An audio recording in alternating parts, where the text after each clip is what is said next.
I've been watching these Special Forces podcasts, and I'm hooked on it now. I love this. Have you ever seen the movie Zero Dark 30? It's about when they got Osama bin Laden. I have heard of it. Not sure. I highly recommend it. I've seen clips. It's a fairly accurate telling true story shit of how they got Osama bin Laden.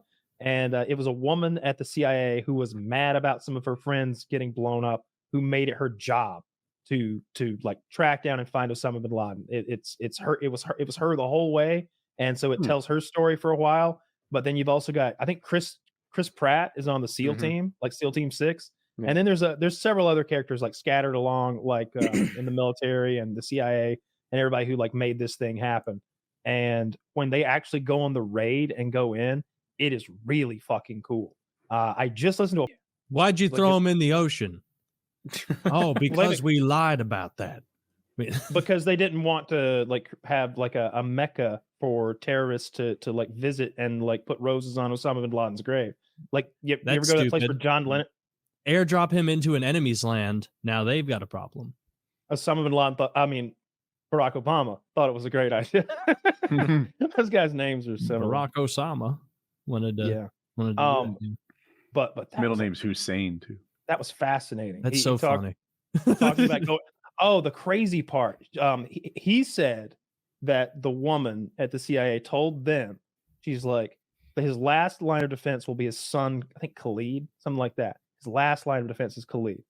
I don't know what it looks like inside the house, but there will be a staircase. And Osama will be on the second floor. And Khalid will be on that staircase. And he will be armed. If you get past him, you get a shot at Osama bin Laden. And so when they get to the staircase, one of the guys yells, Khalid, come here, in Pakistani.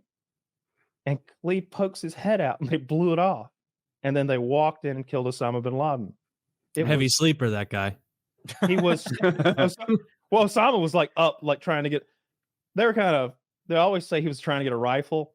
Osama was staggering around with his wife in front of him and they shot him twice in the face and then once he hit the ground. That's what happened. They went to kill Osama bin Laden, not to capture him. They killed him. What about his wife? Just let her She go? got shot. I don't know if she died. She like took a bullet in that thing. I believe. I'm like, although I know what they shoot 77 grain hollow points, he said. And my goodness, that would make a mess even if it winged you. Like if you got shot in the arm with that in a room, like you could very easily bleed out. It's a 5.56, a heavy one.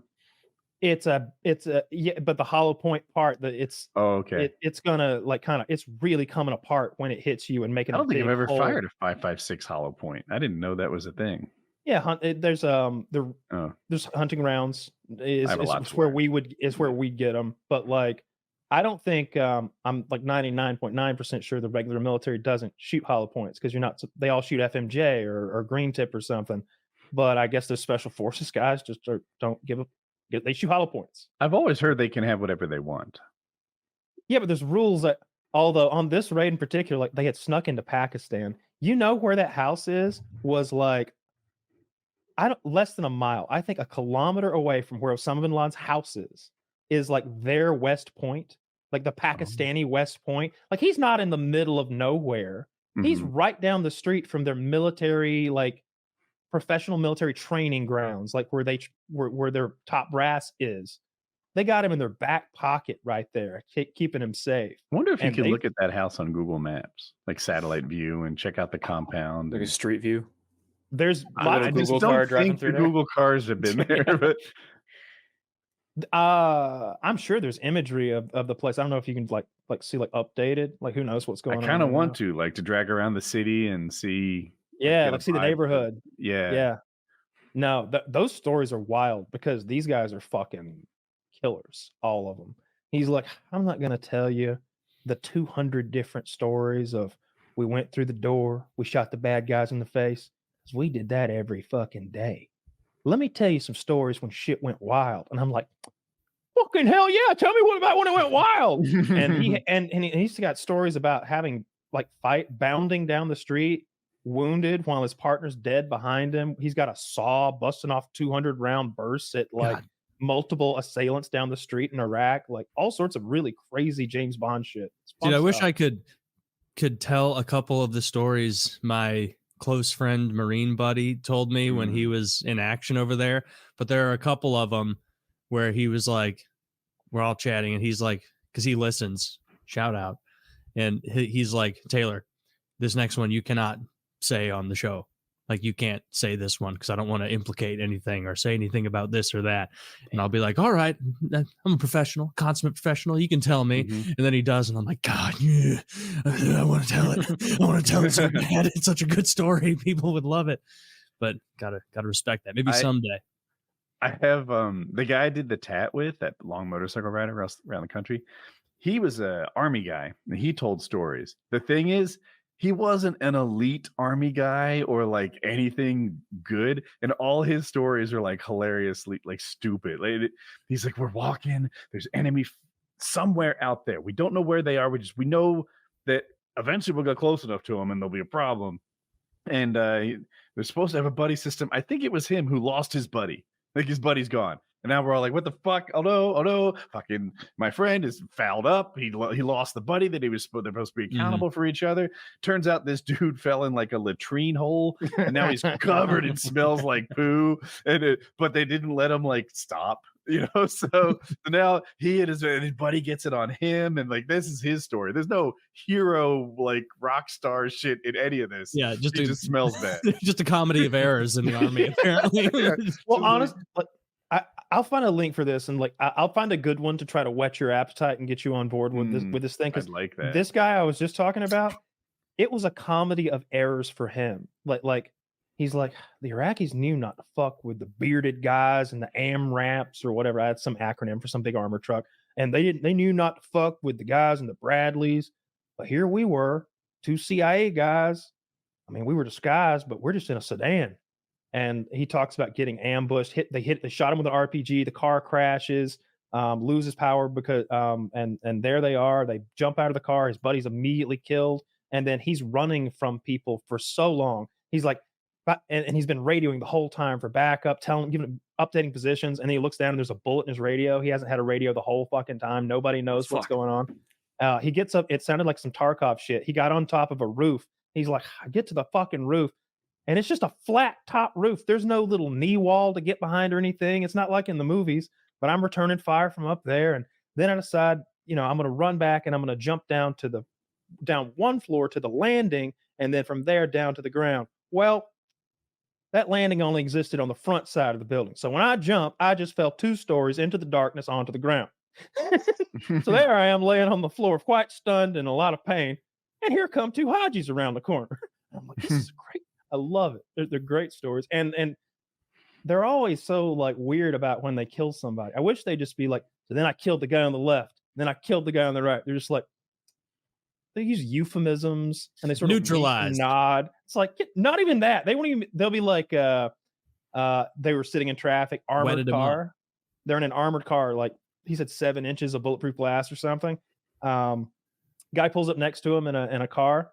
In the back passenger seat, a guy comes out with an AK, points it right at his window point blank, dumps all 30 rounds. He's like, he chews halfway through this fucking glass. And I'd like to say that I was brave and I like reacted or said something like, let's get him. But I actually went, it's like, what am I putting my hands up for? Like, I'm going to stop the bullets. he's like, the thing was, though, they took off after he dumped his mag, but we're in heavy Baghdad traffic. He made it maybe 90 feet, and then they got to stop, and this real awkward kind of kind of moment happens because they had 1 AK and 1 magazine. So I got out, and it's like, let's just say that was the end of them. And I'm like, no, let's not just say that. Tell me what you did to him, bro. Like I'm here for this. So I really like those special forces guys talking about, special forces raids, because we did so much crazy shit that wasn't in the news. They're talking about countries I didn't know we did wars in. I didn't know we had a war in Yemen and Libya in the early 2000s. We were just all over the fucking world smoking people, apparently. Probably are now. Dude, Yemen's going to kick off forces again. in Israel right now, or Ukraine. I hope. I definitely in 100% Ukraine. Like, we can't get caught, right? Like, there can't be Americans there. That'll be a big deal. I bet the Americans that are there, if they are caught, won't register as Americans to whoever caught them. Would be my guess. Yeah, I considered that too. Might work. I don't know. I don't know anything that you don't. I guess they're right. But I think you said it right. Yeah. yeah, but I doubt we have anybody in Israel because we're so weird about that anyway. If anything, we've probably got some like people back on like whatever the green zone is, like I don't know, maybe Oh. there to help in some It's- way. I went the other way. I thought we were more likely to be in Israel because we're closer allies, I think. And what's Palestine going to do? Like, we don't want Russia to get into a hot war with America, Mhm. but the PLO, who gives a fuck if they get into a hot Well, it's war? not. It's with not really them. They don't want to lose. They don't want to Israel- lose Americans in that. Israel isn't like principally concerned with Hamas as far as a competitor in the region. It's Hezbollah, and so that's why they're gonna. I think it's likely that they continue to and like do a real invasion of Lebanon at some point in the future, because that's where. Well, they're already bombing Lebanon because they're saying they're taking out Hezbollah sites, and then that the Hezbollah alliance between those guys in Lebanon and in Iran, where kind of the meat of the power of Hezbollah comes from. I think it's gonna. I think it's a bit more risky than a lot of us realize over there. No, Like, I think it is. One of those CIA guys, they asked him how World War III began. They asked him a question like that, and he said that he's like, I think it already started. I think it started when Russia invaded Ukraine. That was the beginning of World War III, and we're slowly, and the forces are all coalescing now with the United States and Canada and Germany, and this time very, very seemingly Poland, like really beefing up, pulling together, and obviously, and the India-Pakistan thing is always the most worrying one to me.